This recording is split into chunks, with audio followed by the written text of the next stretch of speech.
जय जय रघुवीर समर्थ गणेश शारदा चैव सद्गुरु सज्जनस्तथा आराध्य दैवतं गुह्यं सर्वमे रघुनंदन कृपा कटाक्षाची किरणे मोह समुद्राचे आटणे घडे जय त्या श्रीकृष्णे वंदू तया ते श्रीराम जयांचे करिता स्मरण होय सकल विद्यांचे अधिकरण ते वंदू या श्रीचरण श्री गुरूंचे जय जय रघुवीर समर्थ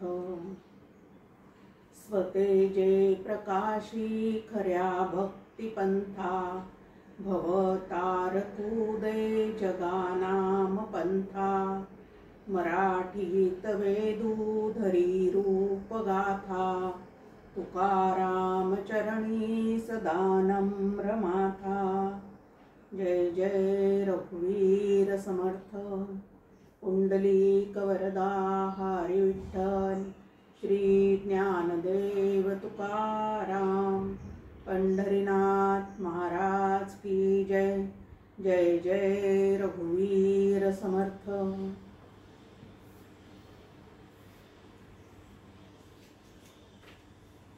चातुर्मासामध्ये श्रवण यज्ञ करणाऱ्या सर्व साधकांना मनपूर्वक अभिवादन करते। आज माझ्या समोर जो अभंग आहे तो तुकाराम गाथा खंदारकर महाराज संपादित जी आहे त्यातला 2941वा अभंग आहे। सोवळा होऊ तो ओवळे जडले सांडी मांडी बोले तोंडी बीजी एकसरी केली कलेवरी साठी एकसरी केली कलेवरी साठी आता नका तुटी पाया सवे आता नका तुटी पाया सवे संकल्पी विकल्प पापाचा सुकाळ संकल्पी विकल्प पापाचा सुकाळ रज्जू सर्प मूळ मरणाचे रज्जू सर्प मूळ मरणाचे तुका म्हणे हेतू ब्रह्मांडा चाळिता तुका म्हणे हेतू ब्रह्मांडा चाळिता मी का करू चित्ता पांडुरंगा मी का करू चित्ता पांडुरंगा जय जय रघुवीर समर्थ।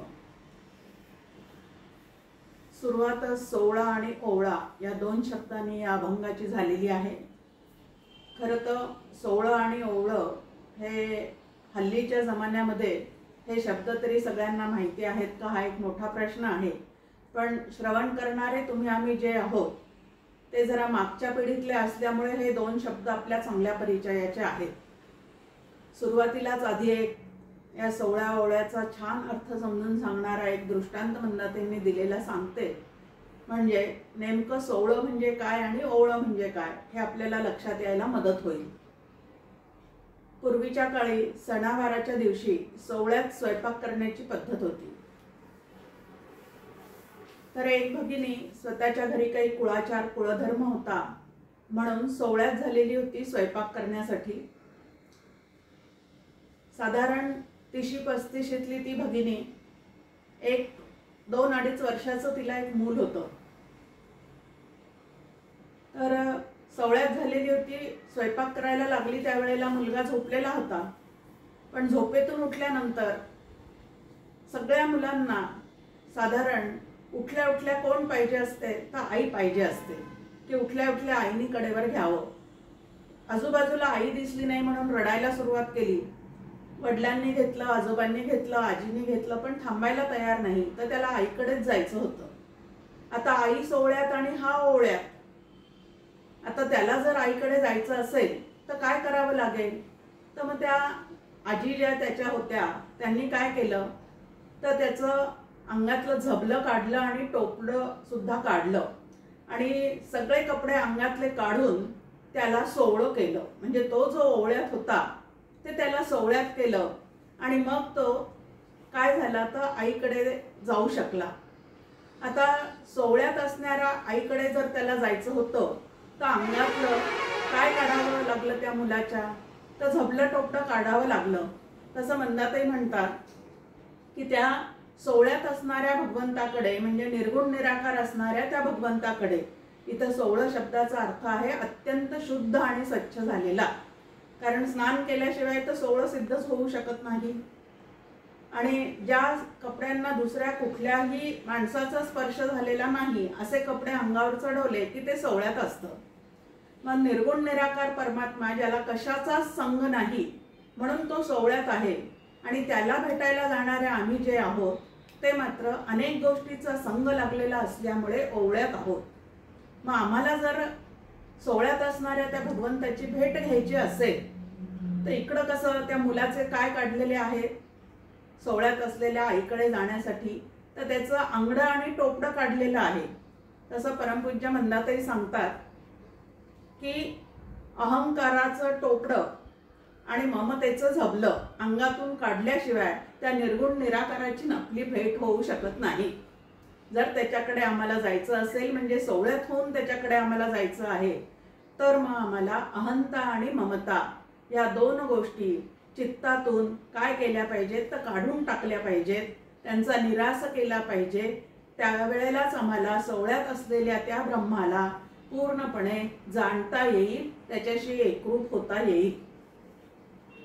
आता इथं सुद्धा तुकाराम महाराज म्हणतात की ही जी सोवळ्याची कल्पना आहे त्याप्रमाणे भगवंताची पूजा करताना त्या मूर्तीला सुद्धा पारशाने शिवू नये असं म्हणतात. म्हणजे ओवळ्यात असताना शिवू नये, स्पर्श करू नये. म्हणून आम्ही काय करतो तर आम्ही स्नान करतो, धूत वस्त्र अंगावर घालतो किंवा रेशमी एखादं जे कद नावाचं वस्त्र असतं ते आम्ही नेसतो आणि मग त्याच्याकडे जातो. मग असं सोवळं नेसून आम्ही भगवंताकडे जातो. मग आता स्थूल देहाला आम्ही काय केलेलं आहे, सोवळ्यात केलेलं आहे. आणि त्याला सोवळ्यात करून आम्ही जेव्हा भगवंताची पूजा करायला जातो तर आमचा सूक्ष्म देह त्यावेळेला ओवळ्यात असलेला आम्हाला जाणवतो. 4 देह आपल्या ठिकाणी आहे, स्थूल, सूक्ष्म, कारण आणि महाकारण. तर स्थूल देहाला सोवळ्यात करण्यासाठी आम्ही शुद्ध स्वच्छ असं स्नान करून येतो आणि रेशमी वस्त्र अंगावर घालतो किंवा धूत वस्त्र, ज्याला दुसऱ्या कोणी स्पर्श केलेला नाही असे वस्त्र अंगावर चढवतो आणि स्थूल देहाला सोवळ्यात करतो. पण स्थूल देह सोवळ्यात झाला आणि सूक्ष्म देह जो आहे तो कायमचा ओवळ्यात असला तर आम्हाला त्या शुद्ध स्वच्छ परमात्म्याशी गाठ घेता येईल का, त्याला भेटता येईल का? कारण नाही निर्मळ मन काय करील साबण, असं तुकाराम महाराजांचा एक अभंग आहे. आता इकडं आमच्या सूक्ष्म देहाला कशाचा स्पर्श झालेला आहे तर काम क्रोधादी जे विकार आहे त्या विकारांचा स्पर्श अंतःकरणाला जोपर्यंत सतत होतो आहे तोपर्यंत त्या विटाळामुळेच आम्ही काय झालेले आहोत, तो ओवळे झालेले आहोत. मग स्थूल देह जो आहे तो सोवळ्यात करणं सोपं आहे, पण सूक्ष्म देह जो आहे त्याला सोवळं नेसवणं म्हणजे काम क्रोधादी गोष्टींपासून स्वतःला दूर करणं हे जे आहे ते अत्यंत अवघड आहे. पण ते केल्याशिवाय तर आम्हाला शुद्ध आणि स्वच्छ परमात्मा जो आहे, ज्याला समर्थ रामदास स्वामी विमल ब्रह्म असं म्हणतात की ज्याला कुठलाच मळ नाही, द्वंद्व नाही, त्रिपुटी नाही, विकार नाही, कुठलाच मळ ज्याच्या ठिकाणी नाही, असं ते ब्रह्म जे आहे ते सोवळ्यात आहे, म्हणजे अत्यंत शुद्ध आहे. इथं सोवळं आणि ओवळं शब्दाचा अर्थ आपल्याला लक्षात घ्यायचा आहे की सोवळं म्हणजे शुद्धता आणि ओवळं म्हणजे अशुद्धता. मग जोपर्यंत चित्तामध्ये अशुद्धता आहे तोपर्यंत त्या परमात्म्याशी आम्हाला एकरूपता कधीही साधता येणार नाही. आता कामक्रोधादिकांनी आमचं अंतःकरण म्हणजे सूक्ष्म देह जो आहे तो विटाळला गेलेला आहे आणि त्यामुळे त्या भगवंताशी तो एकरूप होऊ शकत नाही. आता हे कामक्रोधादिक जे आहेत ते कामक्रोधादिक आमच्या चित्ताला का बरं जडलेले आहेत, याचा खूप छान विचार आपल्या ठिकाणी झाला पाहिजे. नाहीतर सोवळ्यात व्हायचं, देवाची छान पूजा करायची, पूजा करून झाल्यानंतर 1-2-3 माळा ओढून जप सुद्धा करायचा, एखादं पारायणात पोथी जी आहे त्यातला एखादा अध्याय वाचायचा, हे सगळं केलेलं आहे. पण त्या अध्यायात काय सांगितलेलं आहे ते लक्षात घेतलेलं नाही. ज्याचा जप करतो त्याचे गुण लक्षात घेतलेले नाही आणि तरी त्याला भेटायला आम्ही निघालेलो आहोत असं म्हणतो. पूजा करून उठलं की परत ये रे माझ्या मागल्या. ते कामक्रोध जर माझ्या मानगुटीवर बसलेले असतील, त्या भूतांनी जर मला पछाडलेला असेल, तर मग आतापर्यंत झालेली पूजा कशी झालेली आहे? काम, क्रोध, द्वेष, मत्सर इत्यादी जे विकार आहेत ते आमच्या मनाला खूप चिकटलेले असतात. एक दृष्टांत काका स्वतःवरून नेहमी देत असतात की एकदा पांडुरंगाच्या दर्शनाला मी गेलो. पांडुरंगाच्या दर्शनाला गेल्यानंतर आतल्या गाभाऱ्यात जाऊन छान त्याचं दर्शन घेतलं. त्या ठिकाणी श्रीफळ, पुष्प हे सगळं अर्पण केलं. मनोभावे त्याला नमस्कार केला आणि गाभाऱ्यातून मी बाहेर पडत होतो तेव्हा माझ्या लक्षात आलं की त्या गाभाऱ्याच्या बाहेर एका बाजूला एक प्रथितयश डॉक्टर उभे होते आणि दुसऱ्या बाजूला एक नावाजलेले असे प्रसिद्ध असलेले प्रवचनकार उभे होते.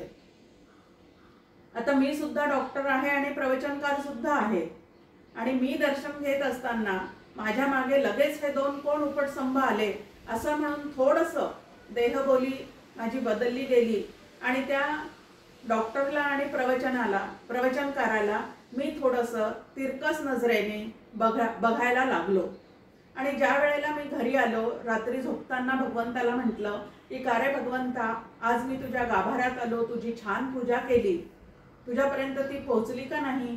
त्यावेळेला भगवंत माझ्याशी बोलता झाला आणि मला म्हणाला की गाभाऱ्यातली पूजा माझ्या जवळ लवकर पोहोचली नाही, पण बाहेर जी तू माझी पूजा केली ना ती मला लवकर पोहोचलेली आहे. आता बाहेरची पूजा म्हणजे कोणाची पूजा केलेली आहे? तर तुझ्यासारखेच एक सजीव असणारे डॉक्टर आणि प्रवचनकार, त्यांच्याकडे बघत असताना तुझ्या मनात किंचित काय झालेलं आहे, तर त्या ठिकाणी तुलना, स्पर्धा याचा तुला स्पर्श झालेला आहे आणि त्यामुळे तुझं अंतःकरण काय होऊन गेलेलं आहे त्या ठिकाणी, तर विटाळ लागल्यासारखं झालेलं आहे. मग ती पूजा माझ्याजवळ लवकर पोहोचली. म्हणजे भगवंताला हे अजिबात मान्य नाही. मग डॉक्टर काका गमतीने म्हणतात, त्या भगवंतांनी माझ्याकडे जर अत्यंत प्रेमाने पाहावं असं मला वाटत असेल तर मी अशी बाहेर जी पूजा केली त्या पद्धतीने पूजा करून चालणार आहे का? मग मी जर इतरांकडे ह्या नजरेने पाहिलं तर तो विठ्ठल माझ्याकडे प्रेमपूर्वक बघेल का मला बघून घेईल? असा कॅच क्वेश्चन काका आपल्याला विचारतात की भगवंतानी माझ्याकडे प्रेमाने बघावं, मला जवळ घ्यावं, आपला म्हणून कुरवळावं असं जर मला वाटत असेल तर त्याच्यासारखं मी होऊन राहता आलं पाहिजे. आणि माझ्या स्वभावासह मी जसा आहे तसाच आणि तरीही त्याने मला कुरवळावा असं वाटत असेल तर तो मला बघून घेतल्याशिवाय राहणार नाही. मग भगवंताने अत्यंत प्रेमाने माझ्याकडे पाहावं असं जर मला वाटत असेल तर माझी जबाबदारी काय आहे? माझा भगवंत जसा गुणसंपन्न आहे, सगुण साकार रूपाने तो अत्यंत गुणसंपन्न आहे आणि निर्गुण रूपाने तो गुणातीत आहे, तर व्यावहारिक जीवन उत्तम चालण्यासाठी मला गुणसंपदा त्याच्याकडनं कमवायची आहे आणि त्याच्या खऱ्या स्वरूपाला गवसणी घालण्यासाठी मला गुणांच्या पलीकडे सुद्धा जायचं आहे. म्हणजे सोवळ्यात होऊनच मला त्या भगवंताकडे जायचं आहे, शुद्ध होऊन, स्वच्छ होऊन, निर्मळ होऊन. मग आता शुद्ध, स्वच्छ आणि निर्मळ हे फक्त स्थूल देहाला केलं आणि आतला देह जो सूक्ष्म देह आहे, कारण सगळे व्यापार जरी स्थूल देह आम्हाला करताना दिसत असले तरी सुद्धा आतमध्ये जसे विचार आहेत, जसे संकल्प आहेत, तसा बाहेरचा देह आमचा काम करत असतो. म्हणून जबाबदारी जी साधकांवर आहे ती आतल्या देहाला शुद्ध आणि स्वच्छ करणे, म्हणजे सूक्ष्म देहाला, मनबुद्धीला शुद्ध आणि स्वच्छ करणे ही साधकाची खूप मोठी जबाबदारी आहे. आणि ती जबाबदारी पार न पाडता ज्या वेळेला आम्ही त्या विठ्ठलाकडे, भगवंताकडे जायला निघतो त्यावेळेला मात्र आमची फजिती झाल्याशिवाय राहत नाही. एक खूप सुंदर अभंग एकनाथ महाराजांचा याच्या स्पष्टीकरणासाठी आपल्या समोर आहे. देह शुद्ध करूनी हरीसी भजावे आणि कांचे नाठवावे गुण दोष. आता पहा, इथं सुद्धा देहाला शुद्ध करायला सांगतात. आता गुणदोष आठवण्याचं काम जे आहे ते स्थूल देह करतो का अंतःकरण करतं? इतरांचे गुणदोष जे तुम्हाला आम्हाला दिसतात ते स्थूल देहाला दिसलेले असतात का अंतःकरणाने जाणलेले असतात? तर अंतःकरणाने ते जाणलेले असतात आणि इतरांच्या गुणदोषांमध्ये जोपर्यंत आमचं चित्त अडकून पडलेलं आहे तोपर्यंत या भगवंताकडे आमचं चित्त लावता येईल का आम्हाला? मग देहाला शुद्ध करायचं असेल तर इतरांचे गुणदोष पाहू नका, पाहायचेच असतील तर भगवंताच्या ठिकाणचे उत्तम गुण बघा. आणि समर्थ रामदास स्वामी आपल्याला म्हणतात की दास म्हणे रघुनाथाचा गुण घ्यावा, की आपल्याला आपलं शुद्धीकरण जर अंतःकरणाचं करायचं असेल तर त्या भगवंताचे गुण जे आहेत ते आपल्या ठिकाणी घेण्याचा आपण प्रयत्न केला तर आपल्या ठिकाणचे अवगुण जे आहेत ते अवगुण आपल्या मनातले दूर निघून जातील आणि गुणसंपदा, दैवी गुणसंपदा जर आम्ही कमावली तर दैवी गुणसंपदेचं सोवळं नेसून आपल्याला त्या भगवंताची छान पूजा करता येईल. आता पूर्ण एकनाथी भागवत जे आहे त्यामध्ये सगळ्यात जास्ती प्रहार नाथ महाराजांनी कशावर केलेले असतील तर परनिंदा जी आपल्याला सांगितलेली आहे की 3 निषेधामध्ये एक परनिंदा सांगितलेली आहे. परधन पाहू नका, परनिंदा करू नका आणि परस्त्रीकडे पाहू नका. हे 3 निषेध आपल्या समोर ठेवलेले आहेत. म्हणजे ह्या गोष्टी तुम्ही करू नका. त्या गोष्टीचा विटाळ जर अंतःकरणाला झाला तर आपल्याला आपल्या भगवंतापर्यंत पोहोचता येणार नाही. आणि म्हणून ह्या 3 गोष्टी जाणीवपूर्वक टाळण्याचा प्रयत्न आपल्याला करायला सांगितलेला आहे. सर्व संतांनी असा प्रयत्न करायला सांगितलेला आहे. पण वरवरचे प्रयत्न जे आहेत ते आपल्याला सोपे वाटतात, पण आतमध्ये असणारा जो बदल घडवून आणायचा असतो अंतःकरणामध्ये, तो बदल घडवून आणण्याच्या बाबतीत मात्र आपण सगळेजण कमी पडतो, अक्षम ठरतो. आणि म्हणूनच इतक्या दिवसापासून परमार्थ करते आहे, इतके वर्ष झाले अनुग्रह घेतलेला आहे, पण अजून काही माझ्यामध्ये बदल दिसत नाही. या पद्धतीने जर आपलं चाललेलं असेल तर आपण त्या भगवंतापर्यंत कधी पोहोचणार आहोत? मग इथं आपल्या समोर आहे की अंतःकरण शुद्ध करण्यावर जास्ती साधकांनी भर दिला पाहिजे. आणि ह्या अंतःकरणाचे जे विकार आहेत, काम, क्रोध, लोभ, मद, मत्सर, हे 6 विकार आणि एक भय, हे जे 6 विकार आहेत ते 6 विकार अंतःकरणाला चिकटून राहिलेले असले की आम्ही जे आहे ते अशुद्ध असतो, म्हणजे ओवळे राहतो. आणि असं ओवळ्यात राहणाऱ्याला, तो सोवळ्यात असणारा म्हणजे ज्याला कशाचा संग नाही असा निर्गुण निराकार असणारा परमात्मा जो आहे त्याची भेट घ्यायची असेल तर त्यांनी या विकारांचे जे झबले पुढते अंगावर घालून ठेवलेले आहेत ते सगळे त्यांनी काय केले पाहिजे तर काढून टाकले पाहिजे. सांडी मांडी बोले तो तोंडी बीजे, असं या ठिकाणी पुढच्या चरणामध्ये तुकाराम महाराज म्हणतात की देवा स्थूल देहाला शुद्ध करायला जावे तर लागलीच लिंग देह आमचा विटाळला जातो. आता लिंग देहाला शुद्ध करायला जावं तर लगेच अज्ञान जे आहे तो अज्ञान रूपी देह आमच्या समोर येतो आणि स्वरूपाचं ज्ञान जे आहे ते मात्र आम्हाला कधीच होऊ देत नाही. कारण या अज्ञान देहामुळे म्हणजे कारण देहामुळेच आम्हाला स्थूल आणि सूक्ष्म देहाचा सतत अनुभव सुरू आहे. आणि हा कारण देह म्हणजे पूर्ण अज्ञानाचा देह आहे. या ठिकाणी आत्मा म्हणजे काय ते जाणत नाही. त्यानंतर माझं मूळचं स्वरूप काय आहे तेही आम्हाला कल्पना नाही. आणि इकडं तोंडाने मात्र काय चाललेलं आहे तर विधी निषेध भरपूर बोलणं चाललेलं आहे, एकमेकांना सांगणं चाललेलं आहे. आणि समर्थ म्हणतात की बोलणे एक चालणे एक, याचं नाव हीन विवेक. की बोलणं आणि चालणं यामध्ये जर खूप तफावत असेल एखाद्याच्या तर समजायला हरकत नाही की इथं काहीही जमलेलं नाही. तर इथं काय आहे तर इथं नक्की विटाळ झालेला आहे. कशाचा तर 6 विकारापैकी एखाद्या विकाराचा त्या ठिकाणी काय झालेला आहे तर विटाळ निर्माण झालेला आहे. मग आता नुसतं तोंडाने विधी निषेधाच्या गोष्टी करायच्या, पण 3 विधी म्हणजे जे करायला सांगितलं ते कधीच करायचं नाही आणि जे करू नका असं सांगितलेलं आहे तिकडचा जो आमचा चित्ताचा ओढा आहे तो मात्र आम्हाला आवरता घेता येत नाही. अशी जर आमची फजिती असेल साधनेच्या मार्गातली तर आमची प्रगती लवकर या परमार्थ क्षेत्रामध्ये होऊ शकत नाही. आणि म्हणून ह्या ठिकाणी की आपल्याला नामदेव महाराज एक छान सांगतात, ते म्हणतात की एकतरी ओवी अनुभवावी. ज्ञानेश्वरीमध्ये कित्येक ओव्या आहेत, तेवढ्या ओव्या आपल्याला पाठ नसल्या तरी चालतील. त्या सगळ्या ओव्यांचा अर्थ माहीत नसला तरी चालेल, पण एक तरी ओवी ह्या पद्धतीने समजून घ्या एखाद्या संताकडनं, आणि ती समजून घेतल्यानंतर आपल्या आचरणामध्ये ती उतरते आहे की नाही ह्याकडे जास्ती लक्ष द्या.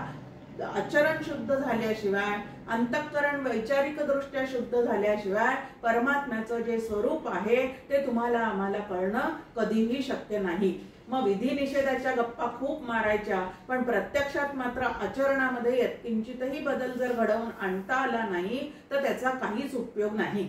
आता श्रवण केली याचे फळ, क्रिया पालटे तात्काळ. समर्थ रामदास स्वामी सांगतात की जसं श्रवण आमच्याकडनं जास्तीत जास्त संत संगतीत होत असेल त्याप्रमाणे आमच्या वैचारिक क्रिया आधी पालटल्या पाहिजेत, आणि आतले विचार पालटले की बाहेरचा आचार पालटायला अजिबात वेळ लागत नाही. आणि म्हणून जे काही आम्ही कानाने ऐकतोय त्या अंतःकरणात बिंबवावं आणि आचरणात उतरवावं. तोपर्यंत शुद्धीकरणाचा जो भाग आहे आमच्या अंतःकरणाच्या तो होऊ शकत नाही. आता निषेध जे सांगितलेले आहेत त्याकडे आमच्या मानवी मनाचं सारखं आकर्षण का आहे? जे करू नको ते करायला जाण्यामागचं कारण काय आहे? तर आमच्या बुद्धीवर 3 प्रकारचे दोष आहेत. त्याला मल, विक्षेप आणि आवरण असं म्हणतात. आता मलदोष जितका जास्ती तितकं निषिद्ध गोष्टी करण्याकडे माणसाचा कल असतो. संचित तैसी बुद्धी उपजे मनामध्ये. संचितात असा खूप मळ साठवून ठेवलेला आहे, आणि त्यामुळे आतून प्रेरणा ज्या मिळतात ते करू नका असं जे सांगितलेलं आहे तेच करण्याकडे आमच्या मानवी बुद्धीचा जास्तीत जास्त कल आहे. मग आता निषिद्ध गोष्टी करण्याकडे जर आमचा जास्ती कल असेल आणि ते जर आतल्या आत मला जाणवून घेता आलेलं असेल तर मला निर्मळ होण्याचे उपाय जे आहेत ते शोधता येतील. नाही तर आमचा स्वभाव हा असाच आहे आणि शेवटच्या क्षणापर्यंत तो तसाच राहणार आहे असं जर आम्ही ठरवून ठेवलेलं असेल तर मग त्या ठिकाणी काहीच उपाय होऊ शकत नाही. पण मानवी स्वभाव जो आहे तो नक्की बदलू शकतो. सगळ्या संतांना ते मान्य आहे. प्रयत्ने वाळूचे कनरगडिता तेलही गळे. असाध्य ते साध्य होऊ शकतं असं सगळ्या संतांनी आपल्या अभंगामध्ये आपल्या समोर मांडणी करून ठेवलेली आहे. समर्थ सुद्धा म्हणतात की अवगुण त्यागिता जाती, उत्तम गुण अभ्यासिता येती. आणि त्यालाच माणूस असं म्हणतात की जो अवगुणांचा त्याग करू शकतो आणि अवतीभोवती बघून उत्तम गुण अंगीकार करू शकतो त्यालाच माणूस असं म्हणतात. आता उत्तम गुणांचा अभ्यास करताना आपल्याला अवधूतांची कथा छान माहिती आहे जी भागवतामध्ये आलेली आहे की दत्तात्रयाने म्हणजे अवधूत स्वामींनी 24 गुरु केले असं त्या ठिकाणी वर्णन आहे. आता 24 गुरु केले म्हणजे प्रत्यक्षात 24 जणांकडनं अनुग्रह घेतला असं काही आहे का?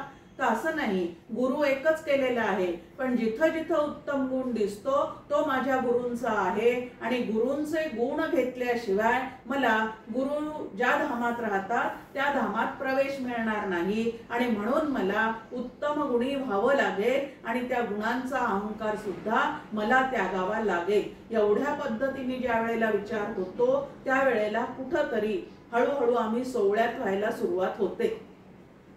मग आता मलदोष माझ्या चित्ताचा घालवायचा असेल तर मला काय करावं लागणार आहे? आपण पाहतो व्यवहारामध्ये आता सध्या तर या परिस्थितीमध्ये, लॉकडाऊनच्या परिस्थितीमध्ये, कोरोनामुळे सगळेजण घरातल्या भांड्यांवरचा मळ काढण्यामध्ये अगदी काय आहे गुंग झालेले आहे. मग आता हा मळ काढण्यासाठी जसं त्याला घासावं लागतं तसं अंतःकरणातला मळ घालवण्यासाठी सुद्धा, मलदोष घालवण्यासाठी सुद्धा आम्हाला नाम साधनेद्वारे, चिंतनाच्या साधनेद्वारे, श्रवण साधनेद्वारे अंतःकरणाला जे आहे ते सतत घासून पुसून स्वच्छ करावं लागतं. जोपर्यंत अंतःकरण घासून पुसून आम्ही स्वच्छ करत नाही तोपर्यंत अंतःकरणात असलेला भगवंत आमच्या प्रचितीला येऊ शकत नाही. शेवटी भगवंताचं राहण्याचं ठिकाण कुठं आहे हो? नाहम वसामी वैकुंठे असं त्यांनी सांगून ठेवलेलं आहे की मी कुठं राहतो? तर सद्भक्तांच्या अंतःकरणामध्ये. संत सज्जन जे आहेत जिथं माझा नामघोष चाललेला आहे त्याच्या अंतःकरणामध्ये मी प्रगट होतो असं भगवंत स्वतः बोलतात. मग आता नामघोष तर नामाचं उच्चारण आमच्या ठिकाणी चाललेलं आहे, पण त्याच्यानी जो मळ धुवायला पाहिजे तो मात्र आम्ही धुवत नाही. असं जर असेल तर कुठंतरी काहीतरी साधनेच्या मध्ये त्रुटी राहून जाते आणि अपेक्षित जे फळ आहे ते आम्हाला प्राप्त होऊ शकत नाही. आता मलिन गोष्टी तुमच्या आमच्या चित्ताला आवडत नाहीत, हा व्यवहारातला एक नियम आहे. बघा तुम्ही की आपले कपडे स्वच्छ असले तर सहजच चित्ताची प्रसन्नता टिकते की नाही. मलिन कपडे घालून इकडं तिकडं वावरणारा माणूस पाहणाऱ्याला सुद्धा त्या ठिकाणी आनंद मिळत नाही आणि त्याला स्वतःला सुद्धा त्या ठिकाणी असा कितीसा आनंद मिळत असेल हे रामच जाणे. आपण काही त्याविषयी बोलू शकत नाही. पण मलिन कपडे घालण्यापेक्षा स्वच्छ कपडे जर अंगावर असतील तर आपल्याला त्याचा एक छान आनंद मिळतो. जेवायला जर आपण बसलेले असू तर ते ताट जर इकडं डाग पडलेलं आहे, पाणी प्यायला जावं तर पाण्याला भीम कुठंतरी चिकटलेलं आहे, असं कुठंही मळ जरी त्या खाण्यापिण्याच्या भांड्यात आपल्याला दिसला तरी सुद्धा आपल्याला ते चालत नाही. तर आपण परत ते धुतो आणि मग त्यात घेतो. मग आता अंतःकरणाचं भांड्याला जर असे 6 मळ लागलेले असतील, नको रे मना काम नाना विकारी, या पद्धतीने समर्थांनी मनाच्या श्लोकामध्ये मनाला किती मळ लागलेले आहेत ते आपल्याला दाखवून दिलेले आहे. आणि शेवटच्या श्लोकामध्ये ते म्हणतात मनाची शते ऐकता दोष जाती, मती मंद ते साधना योग्य होती, चढे ज्ञान वैराग्य सामर्थ्य अंगी, म्हणे दास विश्वास सता मुक्ती भोगी. की असा विश्वास ठेवावा संतांच्या वचनांवर. आणि आपलं मन मलिन झालेलं आहे कारण काम क्रोधादी विकार आपल्या चित्ताला भरपूर आहेत हे लक्षात घेतल्यानंतर आपल्याला जर परमार्थाला अनुकूल असं अंतःकरण करायचं असेल तर साधकांनी पहिला भर जो दिला पाहिजे तो आपल्या अंतःकरणाच्या शुद्धीकडेच दिला पाहिजे. आता संतांचं सांगणं आम्हाला का पटत नाही किंवा संतांपेक्षा मूर्तीतले देव जास्ती का परवडतात ते एक छान आपल्याला लक्षात घेता येतं. विदर्भातले ते एक थोर संत जे नामयोगी होते प्रल्हाद महाराज, ते प्रल्हाद महाराज एक साधना आपल्याला सांगतात. आता पहा इथं म्हटलेलं आहे क्रोध, की क्रोधामुळे आपलं अंतःकरण विटाळलं जातं. मग आता ज्यांचा क्रोध खूप जास्त येतो त्यांच्याविषयी मनामध्ये तिरस्कार निर्माण होतो. जी गोष्ट मला हवी आहे ती जर समोरच्याला जास्ती मिळताना दिसलं तर त्याच्याविषयी मला मत्सर निर्माण होतो. म्हणजे या क्रोध या एका विकारामधून बाकीचे विकार जे आहेत ते सारखं त्या ठिकाणी स्फुल्लिंगाप्रमाणे आमच्या आतमध्ये जे आहेत ते सारखे त्या ठिकाणी येत राहतात. मग ते आपल्याला एक साधना सांगतात की तुम्हाला व्यवहारामध्ये ज्याचा अतिशय राग येतो, ज्याचा अतिशय तिरस्कार वाटतो त्याची सेवा केल्याशिवाय तुमचं अंतःकरण शुद्ध होणार नाही. आता अशी साधना त्यांनी सांगितल्यानंतर आपल्याला ते किती अवघड वाटतं. उलट ज्याचा क्रोध येतो त्याचं नावही घ्यावंसं वाटत नाही आणि त्याच्या समोर सुद्धा उभं राहावंसं वाटत नाही. पण अंतःकरणाने आपल्या मात्र त्यांनीच आपल्या अंतःकरणाचा ताबा घेतलेला असतो. कारण अंतःकरणाला प्रेम करणाऱ्या माणसापेक्षा सुद्धा क्रोध करणाऱ्या माणसाची सतत आठवण असते. मग अशीच विरोधाभक्ती कोणी केलेली आहे तर रावणाने केलेली आहे. मग त्याने केलाच विरोध किंवा केलाच क्रोध तर श्रीरामावर केला म्हणून श्रीरामाची सतत त्याला काय झालेली आहे, आठवण झालेली आहे, स्मरण झालेलं आहे. आणि श्रीराम एवढा कृपाळू आहे की कुठल्याही कारणाने का होईना पण त्यांनी सतत आपलं स्मरण ठेवलेलं आहे म्हणून त्याला सुद्धा विदेहमुक्त त्यांनी करून ठेवलेलं आहे.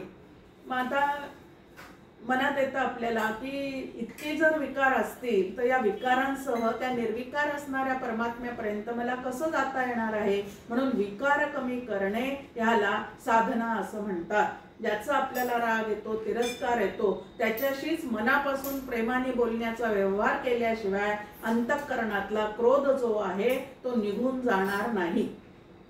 तुमच्या घरी पाय सुद्धा ठेवणार नाही असं म्हणणंही सोपं आहे आणि तसं प्रत्यक्षात वागणंही सोपं आहे. पण कोणी कितीही माझ्याशी वाईट वागला तरी मी मात्र त्याच्यावर ओरडणार नाही किंवा मी त्याचा राग चित्तामध्ये ठेवून घेणार नाही. असं वागणं मात्र अत्यंत अवघड आहे. आणि म्हणून आपल्याला सोपं काय आहे, मोदक आवडतात ना गणपती बाप्पाला, करून द्या मोकळं व्हा. बाकीच्या कोणी खटपटी सांगितल्या की क्रोध काढा, अमुक काढा, तमुक करा, वेदांताचा अभ्यास करा, त्याला वेदांताचा मोदक आवडतो म्हणून वेदांताचा अभ्यास करा हे सांगितलं कोणी. त्याच्यापेक्षा सोपं आहे सोमवार आला की बेल व्हा, चातुर्मासामध्ये पारिजातक वाहण्याचा प्रयत्न करा, पण सुखदुःखे समे कृत्वा तुल्य निंदा स्तुतिर्मौनी या गोष्टी मात्र अंतःकरणात साठवण्याचा आम्ही प्रयत्न करत नाही. मग मलदोष जर माझा घालवायचा असेल तर मला काय केलं पाहिजे? तर जे भगवंताने सांगितलेलं आहे त्या पद्धतीने कर्म करत राहण्याचा प्रयत्न करणे हा मलदोष घालवण्याचा एक उपाय आहे. दुसरा एक दोष आमच्या ठिकाणी आहे, त्याला विक्षेप दोष असं म्हणतात. आणि या विक्षेप दोषाचं सांगणं काय आहे की विक्षेप म्हणजे नेमकं काय आहे? तर विक्षेप म्हणजे चित्ताचं चांचल्य. आता हे चांचल्य कशामुळे येत आहे? चित्त आमचं चंचल कशामुळे होतं? तर रजोगुणामुळे आमचं चित्ताला चंचलता प्राप्त झालेली आहे. क्रोध कशामुळे येतो, काम कशामुळे येतो? भगवद्गीतेने त्याचं उत्तर दिलेलं आहे आपल्या समोर की काम एष क्रोध एष रजोगुण समुद्भवा. काम आणि क्रोध जे आहेत या दोन गोष्टी कशातून उत्पन्न झालेल्या आहेत? तर रजोगुणामधून त्या उत्पन्न होणाऱ्या आहेत. आणि हा रजोगुणाचा खांदा जर आम्ही बाजूला काढला तरच काम क्रोध जे आहेत ते आमच्या चित्तातून बाजूला जाऊ शकतात. आता फक्त तिथं काम आणि क्रोधाचा उल्लेख केलेला आहे. आता श्लोकामध्ये मर्यादेत काही शब्द घालावे लागतात म्हणून दोनच विकारांचा उल्लेख केलेला आहे. पण जिथं काम क्रोध आहे तिथं द्वेष, मत्सर, लोभ, भय हे विकार सुद्धा त्याच्या जोडीने तिथं असतात. मग हे सगळं रजोगुणाचं देणं आहे. आणि रजोगुणामुळे चित्ताला चांचल्य निर्माण होतं. क्रोध आल्यानंतर आमचं चित्त शांत असतं का अशांत असतं? जिथं अशांतता आहे, जिथं क्षुब्धता आहे त्या ठिकाणी चंचलता आहे. आणि जिथं चंचल वृत्ती आहे ती चंचल वृत्ती निश्चळाच्या ठिकाणी निश्चळपणे कधीही राहू शकत नाही. म्हणून चांचल्याचा हा दोष आहे तो उपासनेद्वारे मग नामोपासना करा, कर्मोपासना व्यवस्थित करा. मलदोष काढण्यासाठी कर्मोपासना करा. म्हणजे जसे सांगितले आहेत तसेच कर्म करण्याचा प्रयत्न करा. राग द्वेष रहित फलाशेचा त्याग करून जर कर्म करत राहिलो तर मलदोष जाणार आहे. त्यानंतर सकाम उपासनेचा त्याग करून निष्काम उपासना करण्याचा जर आम्ही सतत प्रयत्न करत राहिलो तर आमच्या चित्ताचा चांचल्य नावाचा जो दोष आहे तो जाणार आहे आणि चित्त जे आहे ते शांत होणार आहे. आणि आत्मज्ञानाची पूर्वतयारी म्हणून दोन गोष्टी आपल्याला सांगितलेल्या आहेत. त्या दोन गोष्टी कुठल्या? तर चित्ताची शुद्धी आणि चित्ताची शांती. चित्ताची शुद्धी जी आहे ती मलदोष गेल्यानंतर होते आणि चित्ताची शांती जी आहे ती स्वभावातलं चांचल्य निघून गेल्यानंतर होते. मग चांचल्य निघून जायचं असेल तर निश्चळ असणाऱ्या भगवंताशी सतत एकनिष्ठ राहून त्याची उपासना आणि तीही निष्काम भावनेने आम्ही करायला पाहिजे. म्हणजे मल आणि विक्षेप हे दोन दोष घालवण्यासाठी कर्म आणि उपासना जे आहेत ते संतांनी सांगितल्या तशा वेदविहित जर आम्ही करत राहिलो तर या दोन दोषापासून आमचं अंतःकरण काय होईल तर बाजूला होऊ शकतं. पण आवरण नावाचा जो दोष आहे, कशाचं आवरण आहे? अज्ञानाचं आवरण आहे. अहो अज्ञान कशाला म्हणतात? तुम्ही आम्हाला अज्ञानी कसं काय म्हणता? कारण आम्ही तिसरा जो दोष आहे त्याला अज्ञान दोष असं म्हणतात. आपण पाहतोय की पहिले दोष जे आहे ते कर्म आणि उपासनेमुळे व्यवस्थित शास्त्रात सांगितली तशी, संतांनी सांगितली तशी त्या पद्धतीने जर ती उपासना चाललेली असेल तर मल आणि विक्षेप दोष जाऊ शकतात. पण आवरण दोष जो काय घालवायचा आहे तो श्री गुरूंच्या कृपेने जाऊ शकतो. आता अज्ञान आवरण कशाचं आहे? तर अज्ञानाचं आवरण आहे. अज्ञान कुठलं आहे? तर स्वरूपाचं अज्ञान आहे. आणि या स्वरूपाच्या अज्ञानामुळे माझ्या ठिकाणी मी माझेचा मोह निर्माण होतो. मी माझेचा मोह निर्माण झाल्यानंतर त्या मोहामुळे चित्तामध्ये अविवेक निर्माण होतो. म्हणजे जे मी नाही ते मी आहे याप्रमाणे त्या ठिकाणी वाटायला सुरुवात होती. तो अविवेक जो आहे तोच आमच्या संपूर्ण दुःखाचं कारण आहे. आणि हा अविवेक काढायचा असेल तर स्वस्वरूपाचं ज्ञान करून घेणं हे अत्यावश्यक आहे. आणि हे स्वस्वरूपाचं ज्ञान जे आहे ते आम्हाला श्री गुरूंच्या अनुग्रहाशिवाय, श्री गुरूंच्या कृपेशिवाय ते अज्ञान आवरण जे आहे ते निघून जात नाही. कारण आवरण दोष घालवण्याचं जे सामर्थ्य आहे ते कोणाचं आहे तर ते श्री गुरूंचं आहे. आणि हा आवरण दोष घालवण्यासाठी म्हणून मग ते आपल्याला काय सांगतात तर महावाक्याचा उपदेश करतात. ते तू आहेस म्हणजे तत्वमसी महावाक्याचा ते आपल्याला उपदेश करतात. आता त्यांनी उपदेश करून दिल्यानंतर तो आत्मा मी आहे ह्या पद्धतीचा विचार करण्यासाठी अनेक प्रकारच्या प्रक्रिया आणि युक्ती सुद्धा श्री गुरु तुम्हाला आम्हाला त्या ठिकाणी समजावून सांगत असतात. अनेक प्रवचनांच्या द्वारे ह्या गोष्टी ते समजून सांगण्याचा प्रयत्न करत असतात. मग आता त्यांनी समजून सांगितल्यानंतर त्या पद्धतीने विचार करून आवरण दोष घालवण्याचा जो भाग आहे तो तुम्ही आम्ही स्वतःच्या ठिकाणी सतत करण्याचा प्रयत्न केला पाहिजे. देहबुद्धी जी आहे तीच तुम्हाला आम्हाला काय करते तर या संसारामध्ये अनेक तऱ्हेचे दुःख देत असते. आणि म्हणून देहबुद्धी ते आत्मबुद्धी करावी यासाठी श्री गुरु आपल्याला महावाक्याचा जो काय आहे तो उपदेश करत असतात. मग आता या महावाक्याचं चिंतन करत असताना शास्त्राचा अभ्यास करावा लागतो.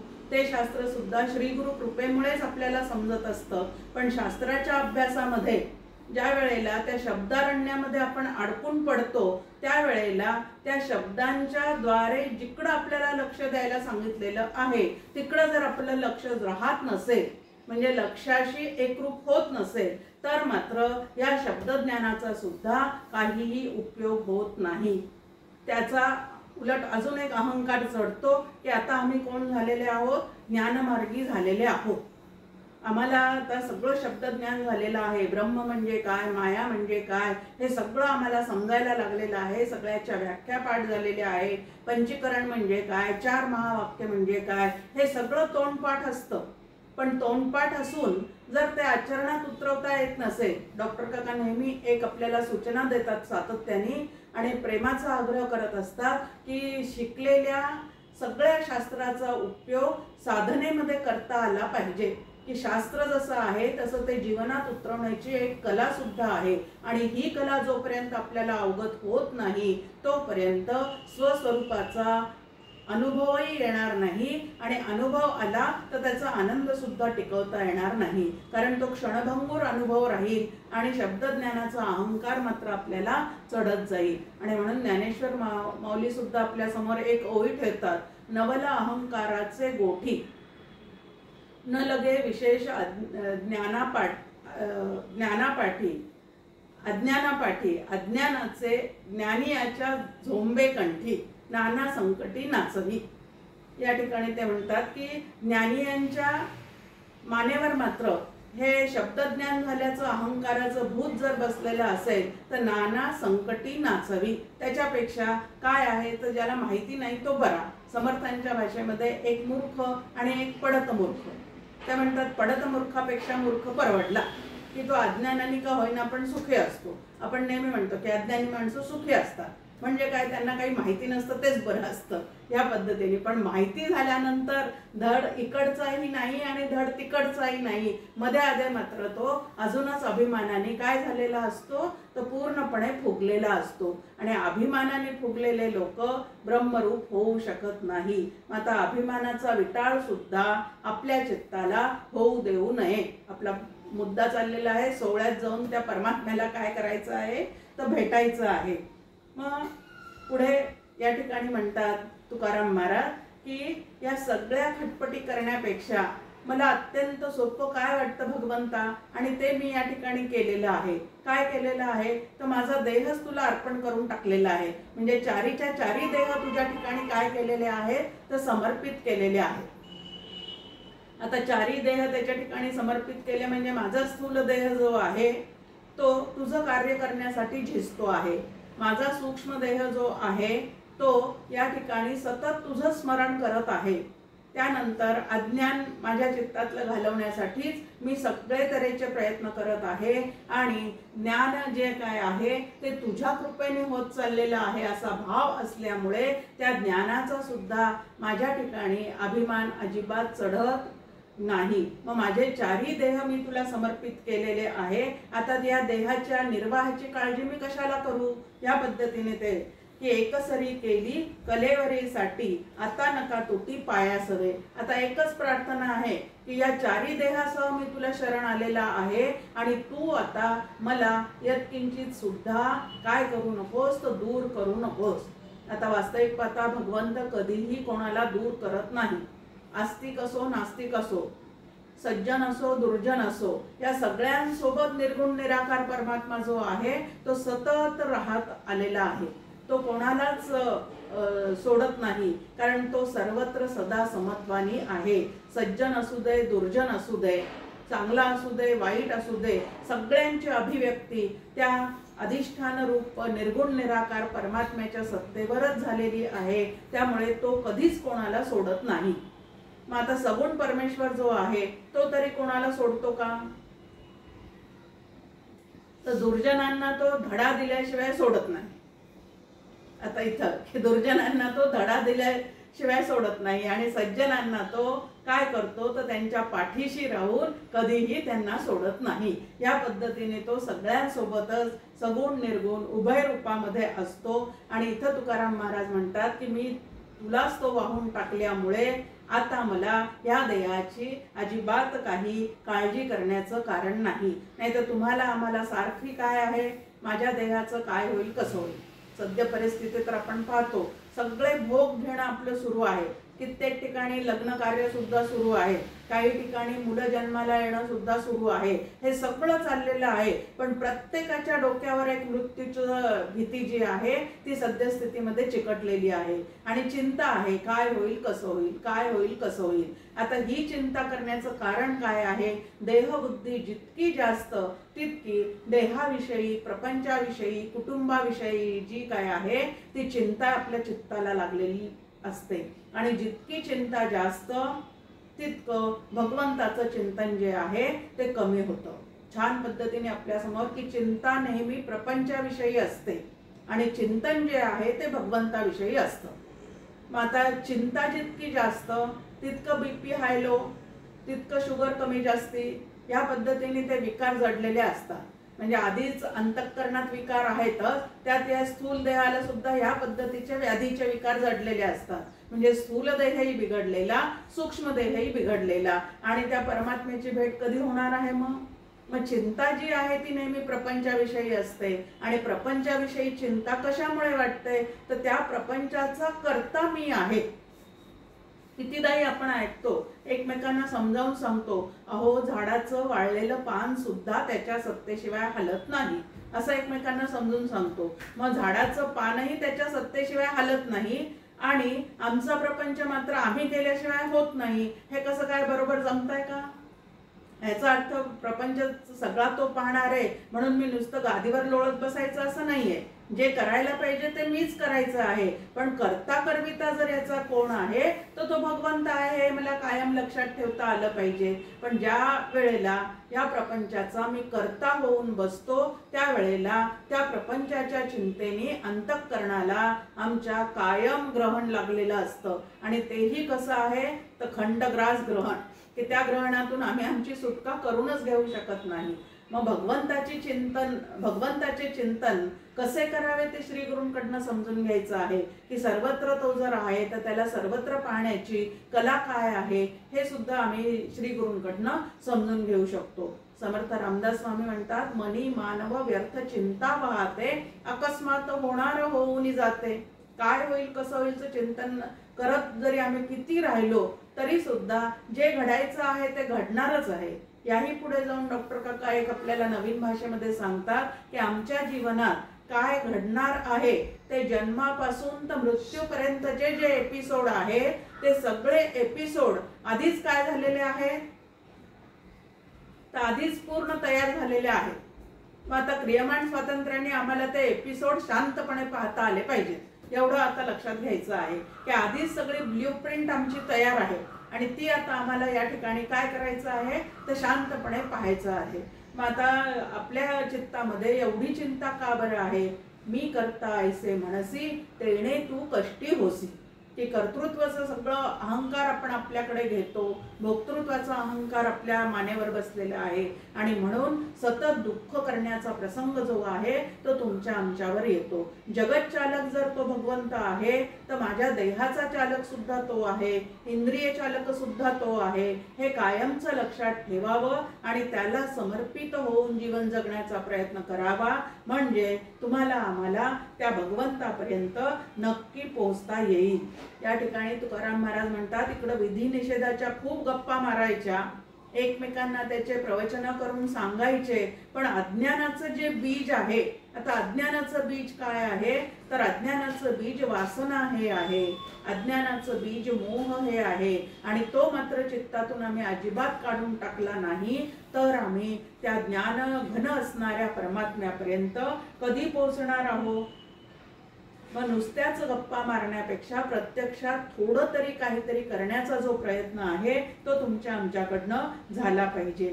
आणि म्हणून असं काही करत राहण्यापेक्षा, भल्या मोठ्या मोठ्या लंबा चौड्या गप्पा मारण्यापेक्षा तुकाराम महाराज म्हणतात की माझा देह मी तुला समर्पित करून मोकळा झालेला आहे, या देहाविषयीची एक सुद्धा चिंता यापुढे मी करणार नाही. आता देहाविषयीची नाही म्हणजे देहाधिक जो प्रपंच माझ्या अवतीभोवती आहे ते सुद्धा सगळं चालवणारा तू आहे हे कायमचं लक्षात ठेवून प्रपंचाची चिंता जी आहे ती मी चित्तातून काढून टाकतो.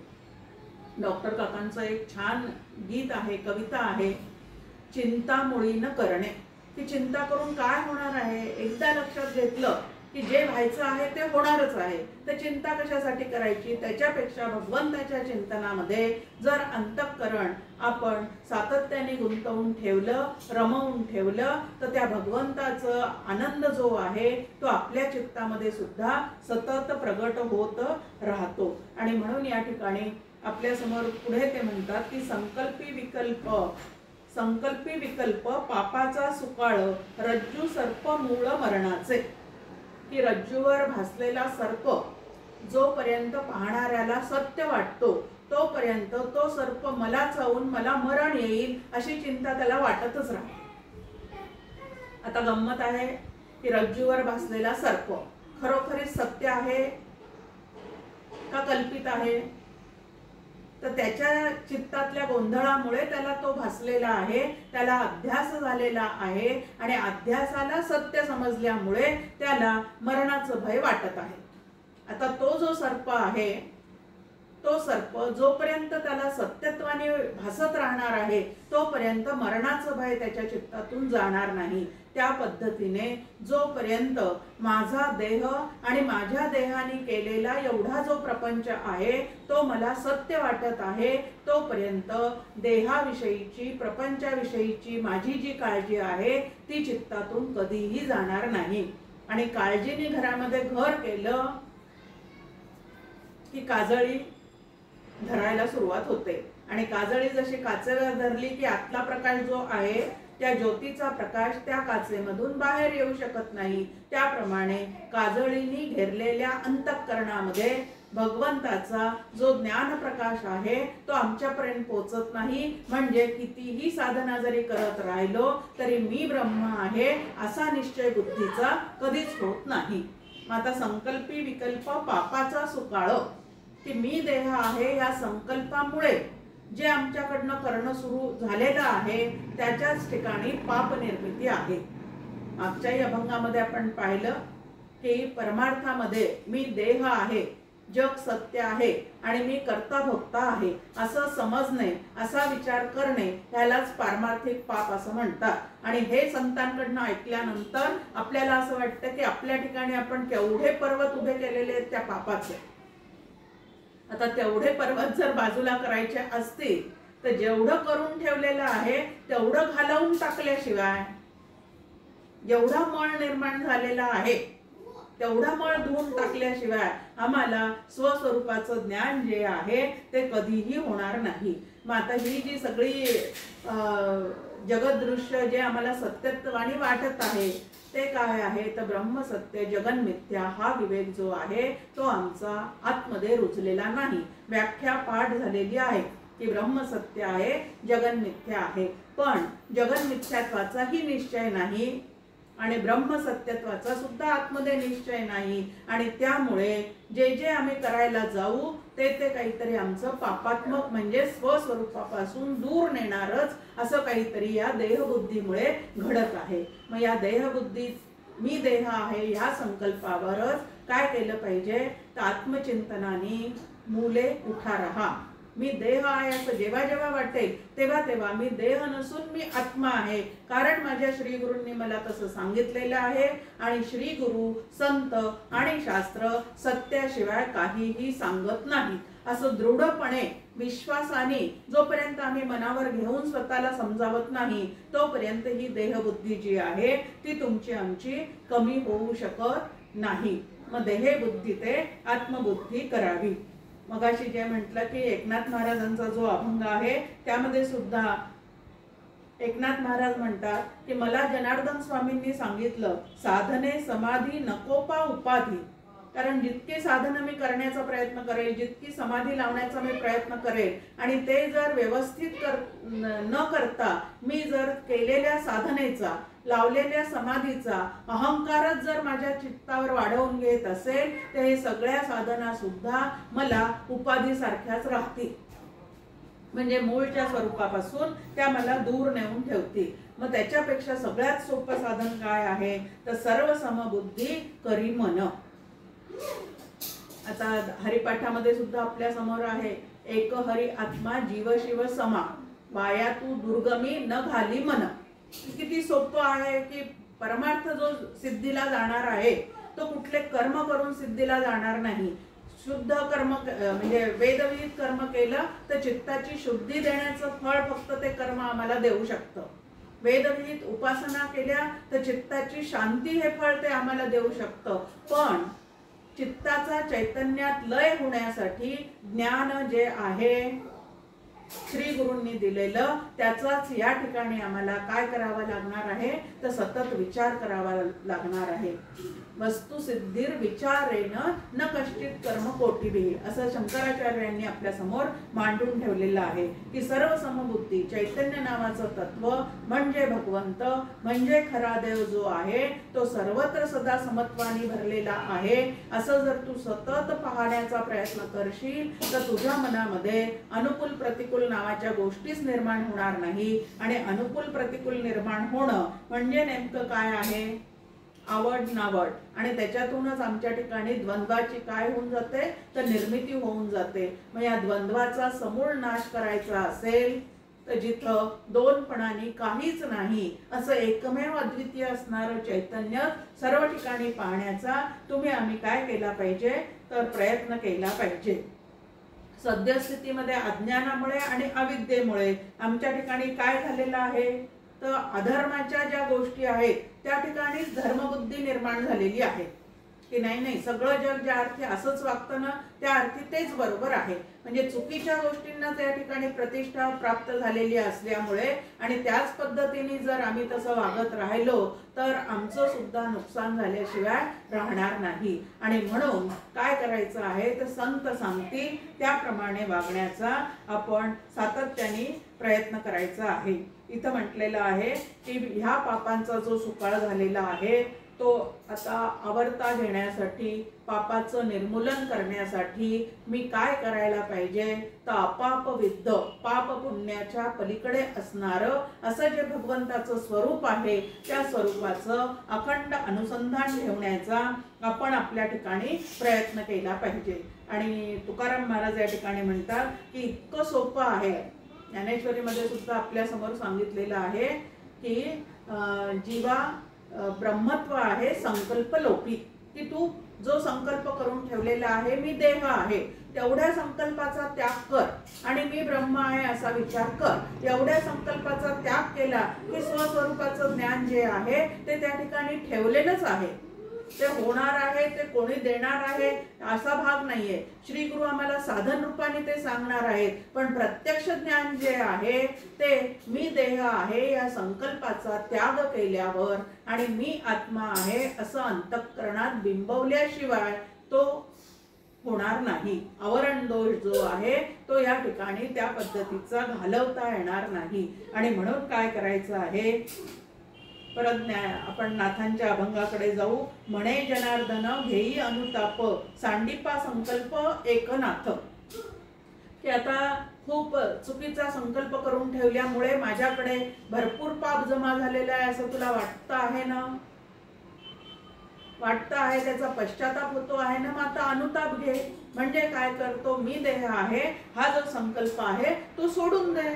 तेवढा संकल्प सोडून दिला की मग जे काय आहे ते आपल्या स्वरूपाचं त्या ठिकाणी दर्शन होणार आहे. आणि म्हणून कुठलं सोवळं आणि कुठलं ओवळं आहे तर साधकाचं लक्षण सांगताना आपल्या समोर दासबोधामध्ये सुद्धा एक छान असं मार्गदर्शन आहे की खरा जो साधक आहे तो कसा असतो तर कामापासून सुटला, क्रोधापासून पळाला, मदमत्सर सांडिला एकीकडे. हे सगळं अंतःकरणात तसंच ठेवून आपण कितीही साधना जरी केल्या तरी अंतःकरण शुद्ध आणि स्वच्छ होणार नाही. आता अंतःकरण शुद्ध आणि स्वच्छ करण्यासाठी कसा प्रयत्न करायचा असतो ते पाहण्यासाठी एक दृष्टांत सांगते. आमच्या घरी म्हणजे अकोल्यात आम्ही असताना गीता ज्ञान यज्ञ असं जवळजवळ 2.5-3 वर्ष कार्यक्रम चालला. दर महिन्याला मंदाताई घरी यायच्या आणि भगवद्गीता जी आहे ते एक अध्याय आम्हाला समजून सांगत असत. आता सांगतेचा दिन आला आणि सांगतेला डॉक्टर काका आणि मंदाताई आणि अजून साधक वर्गातले जे आमचे बंधू भगिनी आहेत ते असे भरपूर लोक त्या ठिकाणी सांगतेच्या दिवशी येणार होते. जरा मोठ्या प्रमाणावरचा तो कार्यक्रम होता. आणि आपल्याला माहिती आहे की कसं असतं, कुठलाही ज्ञानयज्ञ वगैरे चालू असताना तो श्रवण यज्ञ करायला लोक कमी असतात पण नंतर यज्ञाचा प्रसाद घ्यायला भरपूर लोक असतात. त्याप्रमाणे सांगतेच्या दिवशी भरपूर लोक त्या दिवशी घरी आमच्या येणार होते. आता भरपूर लोक येणार म्हटल्यानंतर पाणी सुद्धा भरपूर पाहिजे साठा घरात. आणि त्यात विदर्भात राहणारे, अकोल्यात पाण्याचा तुटवडा, मग ज्या दिवशी पाणी येईल त्या दिवशी भरपूर पाणी भरून ठेवायचं. म्हणून आमच्या आजी सासूबाईंच्या वेळेचे जे काही तांब्याचे हंडे वगैरे होते ते माळ्यावरून आम्ही खाली काढले. आता ते हंडे खाली काढल्यानंतर त्याचं जे बाह्यंग रूप होतं ते पाहिल्यानंतर मुलं मला म्हटले की आई या हंड्यातलं पाणी आम्ही पिणार नाही, तुला प्यायचं असेल तर तू पी, आम्ही मात्र या हंड्याला हात लावणार नाही, त्यातलं पाणी पिणार नाही. आता ते मुलं शाळेत निघून गेले. नंतर 4-5 तासांनी घरी आले. घरी आल्यानंतर त्यांना पाण्याने भरून ठेवलेले भांडे दिसल्यानंतर ते चकचकीत तांब्याचं भांड पाहिल्यानंतर आम्ही याच्यातलं पाणी पिणार म्हणाले. आता मुद्दा काय चाललेला आहे, माळ्यावरून ज्या वेळेला ते भांड आम्ही खाली काढलं तेव्हा त्याचं रूप आणि रंग कसं होतं तर अत्यंत मलिन झालेलं होतं. त्याच्यावर कीटण चढलेलं होतं. कशामुळे झालेलं होतं तर बरेच दिवसामध्ये त्याच्यावरून हात फिरवला गेला नव्हता आणि ते घासलं गेलेलं नव्हतं. वर्षातून एकदा दिवाळी आल्यानंतर आपण ते भांडे स्वच्छ करायचे आणि परत वर ठेवून द्यायचे, कारण रोजच्या वापरण्यामध्ये ते नव्हतंच आमच्या. मग आता ते खाली काढल्यानंतर त्याचं मूळचं रूप परत प्रगट व्हावं म्हणून त्याच्यावर आम्ही 3-4 प्रकारच्या प्रक्रिया केल्या. पहिल्यांदा काय केलं, आधी पेपर घेऊन घासून काढलं, म्हणजे वरचा जो मळ आहे तो आधी निघून जाईल म्हणून एक पेपर घेऊन खूप त्याची घसाई केली. त्यानंतर त्याच्यावर पाणी टाकलं, मग चिंच भिजत घातलेली होती ती चिंच त्याला लावली. त्यानंतर पितांबरीने एकदा घासलं, राखेने एकदा घासलं आणि परत पाण्याने धुतलं. त्यावेळेला तो हंडा जो आहे तो मूळच्या स्वरूपामध्ये परत प्रगट झाला. आता हे चकचकीत असणारं त्याचं जे रूप आहे ते नंतर आम्ही त्याला दिलेलं आहे का तो मूळचा तसाच आहे हो, तर मूळचा तो अत्यंत स्वच्छच आहे, परंतु अनेक दिवस त्याच्यावर हात न फिरल्यामुळे तो मलिन झाल्यासारखा होता आणि वापरात आणलेला नसल्यामुळे तो मलिन झालेला होता. मग इकडं सुद्धा मूळचा प्रत्येक जीव जो आहे तो कसा आहे तर मूळचा तो स्वच्छच आहे, पण स्वच्छ असणारा तो जो आहे तो प्रपंचाच्या या सगळ्या संकल्पामध्ये चिंतेमध्ये काय झालेलं आहे, त्यांनी स्वस्वरूपावर आवरण ओढवून घेतलेलं आहे, मळ साठवून घेतलेला आहे. महामळ दूर करण्यासाठी आम्ही काय काय केलं पाहिजे, शुद्ध कर्म केली पाहिजे, शुद्ध विचार केले पाहिजेत, उपासना निष्काम भावनेने केली पाहिजे आणि श्री गुरूंनी दिलेली जी साधना आहे तत्वमसी महावाक्याचा जो उपदेश आहे तो उपदेश समजून उमजून आमच्या जीवनामध्ये पूर्णपणे उतरवला पाहिजे। आणि ह्या पद्धतीने ज्या वेळेला ही साधना होईल त्यावेळेला समर्थ म्हणतात त्याप्रमाणे झाले साधनेचे फळ, संसार झाला सफळ, निर्गुण ब्रह्म ते निश्चळ अंतरी बिंबले। की असं निर्गुण परब्रह्म अंतरी बिंबायचं असेल तर सगळ्यात महत्वाची साधना कुठली आहे तर संकल्प शुद्धी करणे। देह मी आहे या संकल्पापासून स्वतःला बाजूला करा, प्राण मी आहे या संकल्पापासून स्वतःला दूर ठेवा, मी प्रापंचिक आहे या संकल्पापासून स्वतःला दूर ठेवा आणि मी आत्मा आहे या संकल्पाला चित्तावर बिंबवून घ्या। आणि ते बिंबवून घेतल्यानंतर सुद्धा मी आत्मा आहे त्याला इतकी सहजता यावी की ते घोकण्याचं काम सुद्धा पडू नये। यामध्ये ही साधना जी आहे ती सुफळ संपूर्ण होऊन जाते। आणि तुकाराम महाराजांना विनंती करूयात की आमची सुद्धा संकल्प शुद्धी होऊन ही साधना आमची सफळतेने पूर्णत्वाला न्यावी असा आशीर्वाद जो काही आहे तो तुम्ही आम्हाला द्यावा। जय जय रघुवीर समर्थ।